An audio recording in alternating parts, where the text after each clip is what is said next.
বন্ধুরা তোমরা সবাই কেমন আছো? দেখো আমি কয়েকটা পেজ নিয়ে চলে এসেছি। এই পেজটা কিন্তু সেটে পাওয়া যায়, A4 সাইজ পেজ। এই পেজগুলো 8টার মতন থাকে, বেশ মোটা ধরনের হয়। এই পেজে ছবি আঁকলে এই পেজের পেছনে কোনো রকম কোনো ছাপ উঠে যাওয়ার ভয় থাকে না। তো আমি আমার পছন্দ মতন রং নিয়ে চলে এসেছি আর আঁকছি একটা পছন্দ মতন আঁকা। আজকে অনেক দিন বাদে আমি আমার পছন্দ মতন আঁকা আঁকছি, কারণ এতদিন কিন্তু আমি ডিমান্ড পূরণ করার জন্য আঁকছিলাম। আজকে নিজের শখে একটা আঁকছি।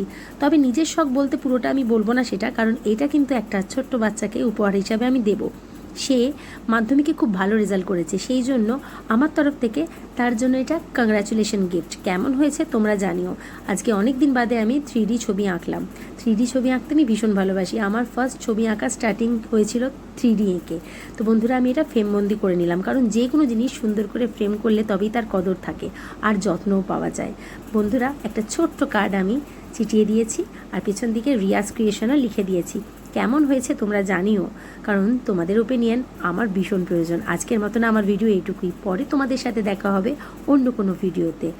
এখনকার মতন টাটা, ভালো থেকো।